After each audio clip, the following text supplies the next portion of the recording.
So what is it? What are the things in our lives that we've allowed to seep in that have negatively impacted us and negatively influenced us?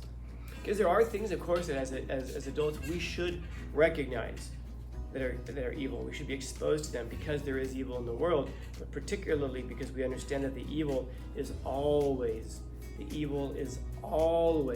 after the kids. How is it that you change a person? It's tough to change an adult. It's easy to change a kid. It's easy to mold a child. Isn't it strange that that's where so much of our entertainment is focused? It's geared towards. It's aimed at. Changing those minds. We're not even changing those minds, we're shaping those minds and hearts such that when they grow older, it's never a matter of changing anything, it's just maintaining. And then you change it, you mold a person, and then you reinforce it with the entertainment that they consume as we grow older, and then pretty much we just think that that's just what the world looks like. We can't examine ourselves. Our hearts are impure. The people around us are impure. The society that we're coming up in is impure. To be able to recognize it, we have to have a clean heart.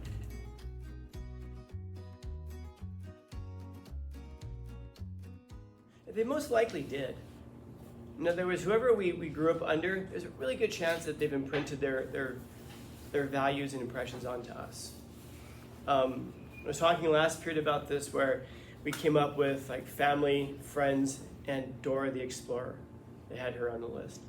And I got what they meant by that. Essentially, what they mean by that is from our entertainment.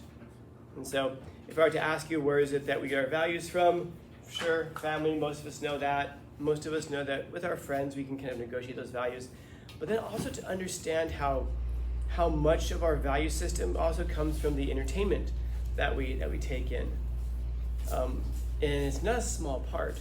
Now, oftentimes we'll complain about people and say, they only believe that because of how they were raised. But that's most of us. And that's not necessarily a bad thing. I mean, for example, if you had to explain to me why murder is bad, how could you explain to me that murder is bad? What's wrong with murder? The most extreme thing, what's wrong with it?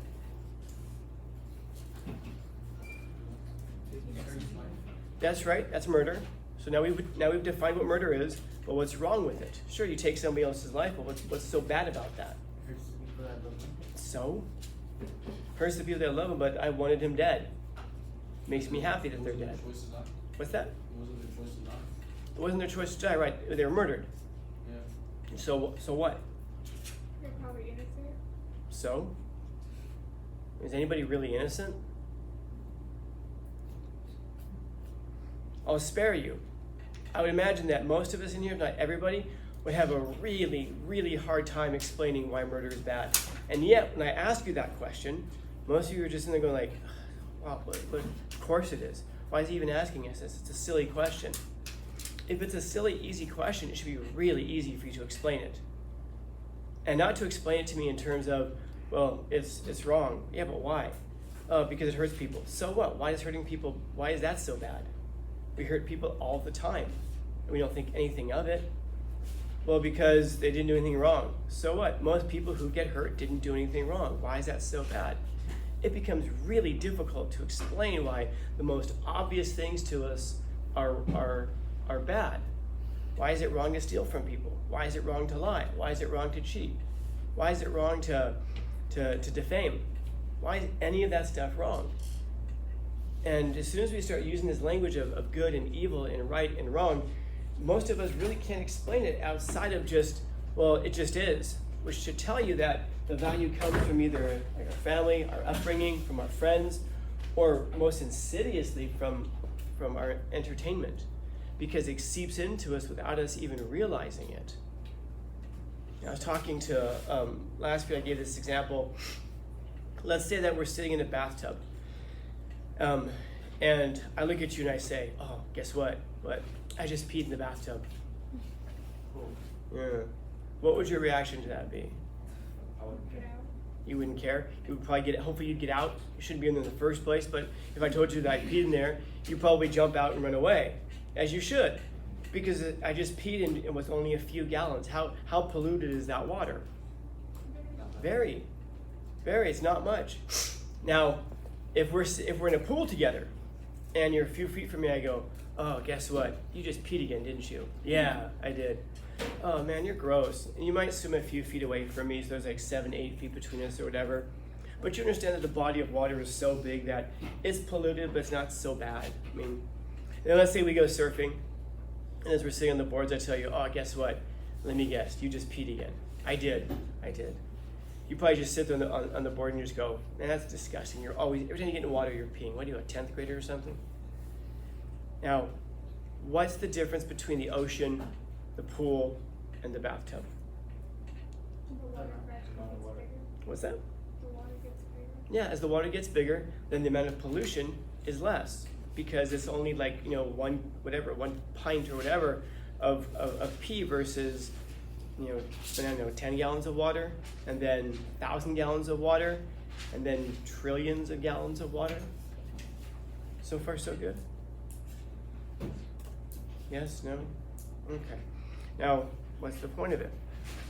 You have to be a big giant ocean to receive a little bit of pollution without becoming polluted or becoming impure yourself. So now I guess I'd ask you, how much pee do you have to dump into the ocean before you wouldn't get in there? And if you don't want to talk about it that way, then think about it, how much oil do I have to dump into the ocean for you to be unwilling to go into the water? How much bacteria has to be in the water in the ocean before you go out there? Most of you probably know after it rains, you're not supposed to go in the water for 72 hours because it changes the pH balance of the bacteria levels in the ocean. Some people will still go out there and then they'll get very sick. So how much bacteria, how much oil, how much whatever has to be in the ocean before you finally decide not to go? It's probably a pretty high level. So now I'm going to ask you, how much impurity can you allow into your mind and into your soul before you become impure yourself? How much negative influence? What is it that you're putting into your, a lot of people are careful about what they put into their bodies. At least you might eat chips, but you probably don't drink bleach because you know that just a little bit of bleach can kill you. And so we're somewhat careful about the kinds of things that we put into our bodies, and yet we don't think anything at all about the kinds of things that we put into our minds, into our souls. Think about the music that we listen to, the videos that we watch, the movies that we watch, the TV shows that we watch, the conversations that we have.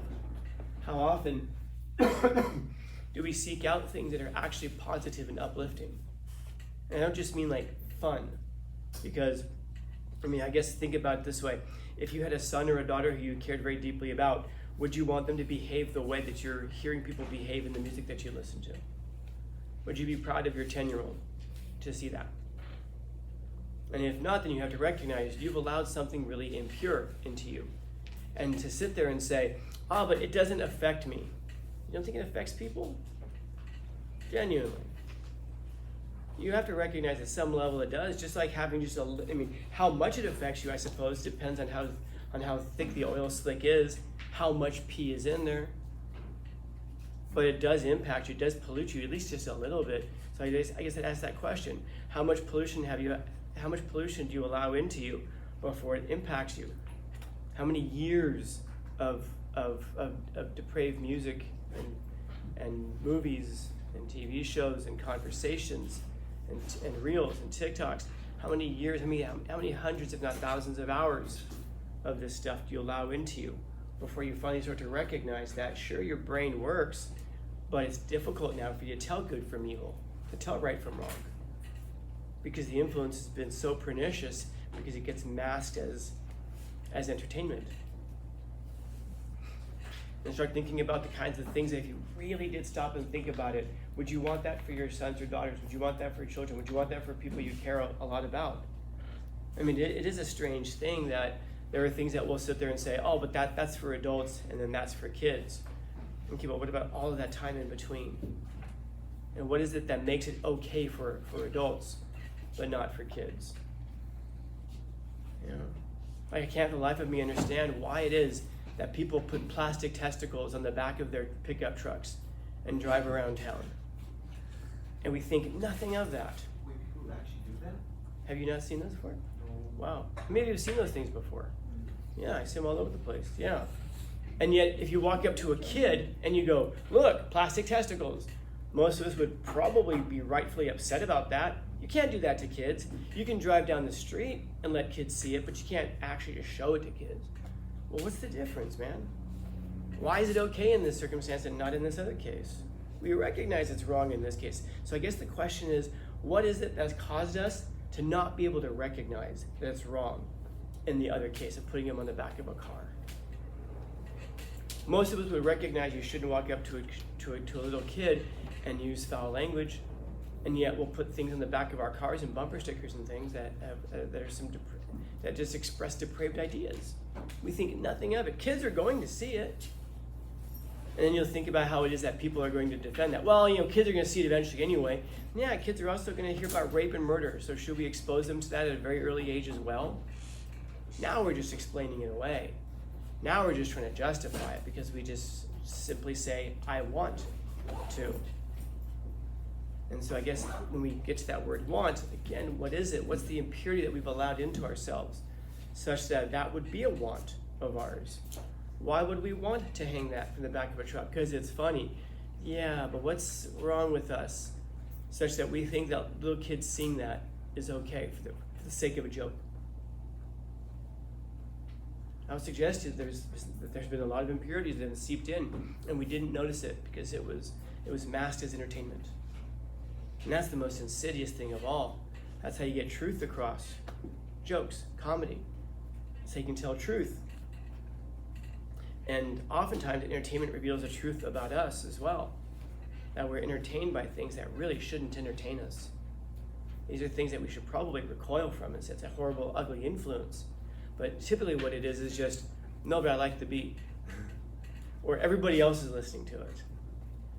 I don't know, I read something last night that said that there are 42 million slaves in the world today. There are places that their whole economy is based off of that. Would we ever say that about slavery? Well, everyone's doing it around here, so it's okay. Totally, it's a popular industry. Lots of people like it. So should we just do it? Of course not. Of course not. And so, because with a pure heart, without a pure heart, we can't come to a true and complete understanding of these things. Without a pure heart, we wouldn't even recognize that we've been polluted, probably. For a polluted heart to look at itself and evaluate itself, it has to have a clean model to compare itself to say, wow, my heart does not look like that. My heart does not sound like that. My heart does not appreciate that. And so what is it? What are the things in our lives that we've allowed to seep in that have negatively impacted us and negatively influenced us? Because there are things, of course, that as adults we should recognize that are evil. We should be exposed to them because there is evil in the world, but particularly because we understand that the evil is always after the kids. How is it that you change a person? It's tough to change an adult. It's easy to change a kid. It's easy to mold a child. Isn't it strange that that's where so much of our entertainment is focused? It's geared towards. It's aimed at. Changing those minds. We're not even changing those minds. We're shaping those minds and hearts such that when they grow older, it's never a matter of changing anything. It's just maintaining. And then you change it. You mold a person, and then you reinforce it with the entertainment that they consume as we grow older. And then pretty much we just think that that's just what the world looks like. We can't examine ourselves. Our hearts are impure. The people around us are impure. The society that we're coming up in is impure. So to be able to recognize it, we have to have a clean heart. It's one of the values of having heroes. And isn't it funny that what we do now with heroes and historical figures is we try to tear them down to make them not so pure. And now it'd be a good question to try to figure out, why is it that we don't want people to have pure role models to compare ourselves to? Why do we want to tear down historical figures so badly? Why is it that we'll excuse our friends' behavior and just say, well, it's how they were brought up? And yet we'll tear down historical figures without recognizing that that's how they were brought up. That's also the world that they lived in. And yet we're fast to tear them down because every ideal is every model is an ideal. Every model is an ideal. And every ideal is a judge. And so our brains work, but our hearts are darkened. We need models to compare ourselves to so we can fix it. That's how we fix ourselves. And as you may have read once before, to fix yourself is to fix the world. And I guess the question now, I'll leave it with this, is what kind of world do you want to bring up your children in? What kind of world do you want to live in? What kind of world do you want to bring your nieces and nephews and brothers and sisters and cousins up in? One that's depraved and darkened? Or one that's something more normal, natural, real? Questions? Comments, concerns, complaints, criticisms, critiques? Yeah, we just can't help but go dark, man. Happy Tuesday anyway.